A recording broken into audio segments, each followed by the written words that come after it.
मुझे मंजूर नहीं है। लेकिन शुक्राचार्य ब्राह्मण छुप छुप के अपनी लड़की को ढूंढते रहे, मगर किसी से नहीं कहा कि मेरी लड़की गायब हो गई है। छुप छुप के ढूंढते रहे। उसके बाद जब इधर देवयानी निकल के घर जाकर के पहुंची है, पिता ने पूछा कहाँ रही, तो देवयानी ने रो रो करके पूरी बाबुल को कथा बताई। बाबुल, यदि कहीं धोखे से कौन राजा यात ना आ जाते तो मेरी कुआं में मौत हो जाती, इसलिए बाबुल उन्होंने मेरी कलाई को पकड़ लिया, अब इस कलाई को दूसरा नहीं पकड़ेगा, मेरा विवाह अब उनके ही साथ कर दीजिएगा। लेकिन उस समय शुक्राचार्य ब्राह्मण के हृदय में जात पात नहीं था जो आज है। जात पात नहीं था जो आज है। आज के ब्राह्मणों में है वो जात पात, शुक्राचार्य में नहीं था। अगर ये जात पात होता तो शुक्राचार्य देवयानी को काट काट के और नहर बम्बा में बहा देते, मगर चिट्ठी लिख के याद के लिए विवाह नहीं नहीं करते। इसका मतलब संकेत मिल रहा है कि हमारे बुजुर्गों में इतना जात पात नहीं था जितनी जात पात आज ये ब्राह्मण हम समाज में निभा रहे हैं, इतनी उस समय नहीं थी। मेरे प्यारे, चिट्ठी लिख दी है इलाहाबाद के राजा यात दूल्हा बनकर घोड़े पर सवार होकर के आए। देवयानी के साथ खुशी खुशी विवाह हुआ। शुक्राचार्य ब्राह्मण ने अपने लड़की और दामाद के पैरों को पूछ के और बेटी की विदा की है।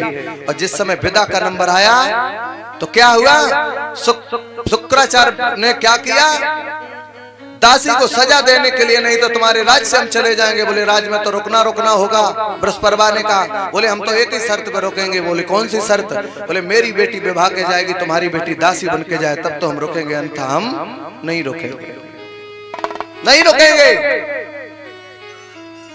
पूछा गया लड़की से, दुल्हन बन के जाओगी? नहीं जाओगी तो जबरदस्ती भेजा जाएगा। विदा की है तो दासी बना करके साथ में भेजा। और दासी बना करके जिस समय साथ में भेजा है मेरे भाई बहनों, इधर महाराज याती दोनों को लेकर के चले हैं। एक महल में देवयानी, एक महल में शर्मिष्ठा। देवयानी के यहाँ भगवान की कृपा से धीरे धीरे 3 बालक पैदा, 2 बालक पैदा हो गए, 2 बालक। और इधर एक दिन राजा महलों से निकल पड़े तो दासी ने दरवाजे पर खड़े होकर के महाराज को बुलाया। महाराज एक बात सुन लो। बोले बताओ। बोले एक बात का छोटा जवाब दे दो, उसके बाद जाओ। बोले लड़का के विवाह में जो सामान मिलता है उस पर किसका अधिकार होता है? बोले उस पे अधिकार होता है लड़का का। बोले काय पे? बोले जो मिले पूरी शादी में सब पे। तो दासी बोली हम काय में मिले?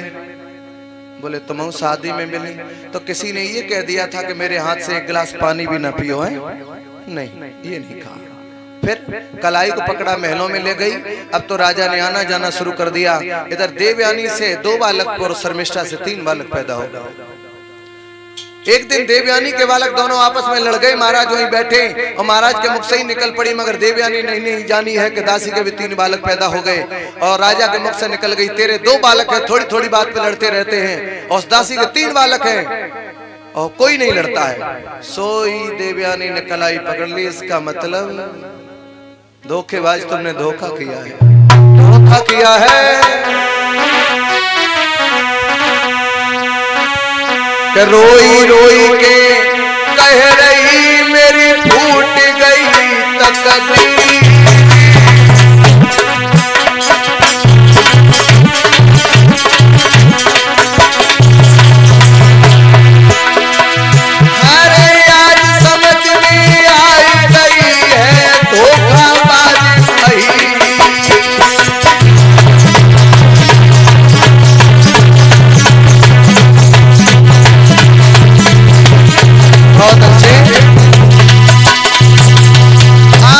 समझ में आ गई तुमने धोखा किया है, धोखेबाज हो। और एक झोला में कपड़ा भरे, दोनों लड़कों को पकड़ा और लेके चल पड़ी अपने बाबुल के पास। बाबुल ने जिस समय बेटी को देखा, बेटी तुम, हाँ क्या हो गया बेटी? बाबुल, उसने मेरे साथ धोखा किया है, उसने मेरे साथ धोखा। राजा कहने लगे धोखा किया है, सुन मैं श्राप दे देता हूँ उसको। आज महाराज शुक्राचार्य ने राजा यात को श्राप देने लगे।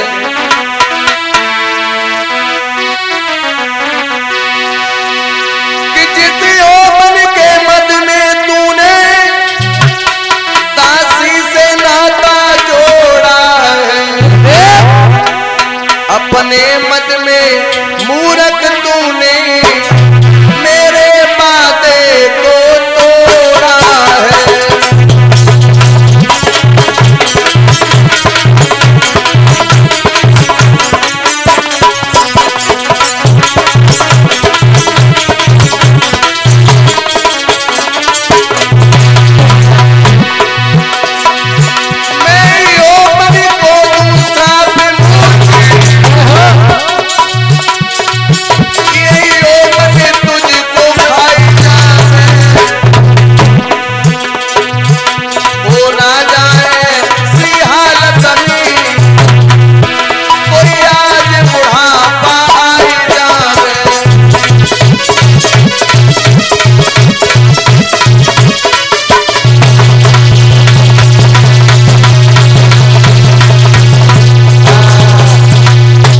मैंने तुझे श्राप दे दिया है, तूने मेरे वादे को तोड़ दिया है, तुझे बुढ़ापा आ जाए। और उसी क्षण क्या हुआ, शुक्राचार्य ब्राह्मण ने जिस समय श्राप दिया है, राजा बूढ़े हो गए।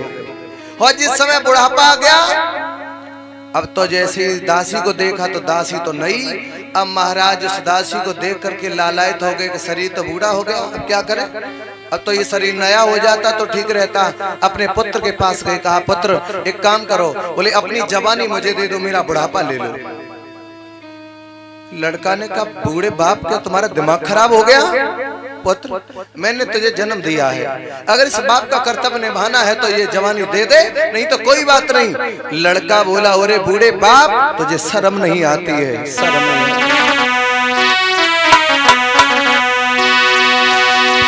कि मेरी शक्ति को ले जा करके मेरी मैया पर जवाओगे,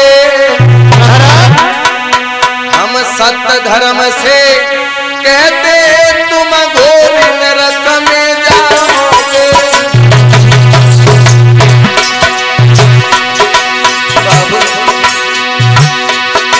वन में जाकर तुम भजन करो,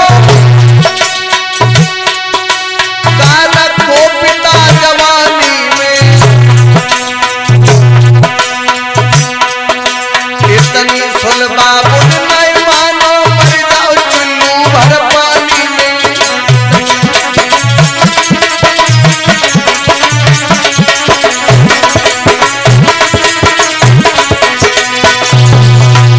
इसलिए मेरे बूढ़े बाप वन में जाकर तुम भजन करो, क्या रखो पिता जवानी में, और इतनी सुन बाबुल नहीं मानो, मर जाओ चुल्लू भर पानी में, डूब के मर जाइएगा, डूब के मर जाइएगा। नहीं बनी बड़े लड़का से बात, मजले से जाके पहुंचे। मजले ने देखा पिता तुमने जन्म दिया है तो जवानी दे दी, पिता का बुढ़ापा ले लिया है। अब तो यहाँ तक हुआ कि बेटे की जवानी पर भी बुढ़ापा आ गया, लेकिन राजा की इंद्रियां वैसे भोगों से तृप्त नहीं हुई हैं। और जब तृप्त नहीं हुई तो बेटे के पास पहुंची, बेटा बाकी समय ले लो, मेरा अब मुझे दे दो। अब राजा को पश्चाताप हुआ, हरे तूने हीरा और हेराए दी और चपरे, हेराए दी और चपरे,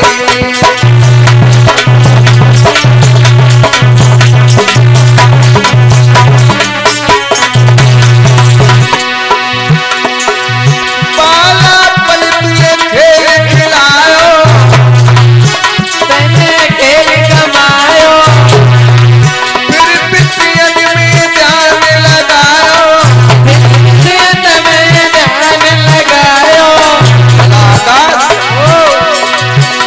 कोई भूख लगी जय हो कैसी अफरे में,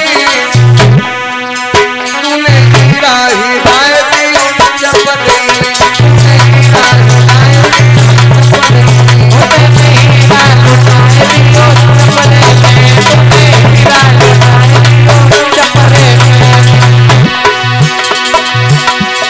ओ कुलदीप तूने कछु न जानी, ओ गुरुदेव तूने कछु न जानी, गाय की कमाई गई सबरी जवानी, गाय की कमाई गई सबरी जवानी,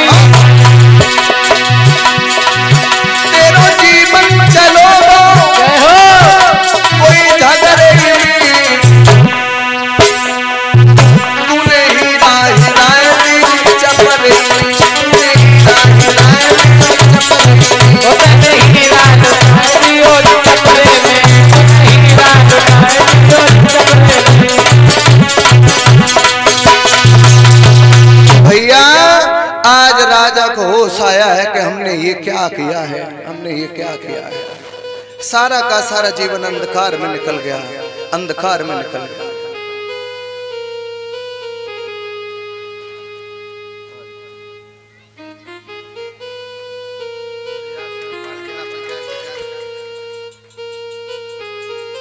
और ये श्री विरजराज सिंह पाल जिला पंचायत सदस्य और ये वार्ड नंबर 20 से पधारे हैं आप लोगों के बीच में। और एक बार तालियों से स्वागत आप लोग भी कीजिएगा तो महान कृपा होगी। और ये डॉक्टर श्री रामोतार राजपूत जी की तरफ से ये पुष्पों का हार हमारे करीब आया है और भगवान से मैं इनके लिए भी इस व्यास मंच से कामना करता हूँ कि हमारे जिला पंचायत सदस्य जी को समाज का प्रेम, समाज का सम्मान यूं ही सदा सदा इस समाज में मिलता रहे, यही प्रभु से मैं इस व्यास मंच से कामना करता हूँ। और हमारे परीक्षित जी को भी पुष्पों का हार डालकर सम्मान किया है। बोलिए गोविंद भगवान की। मेरे प्यारे अब राजा को जिस समय हो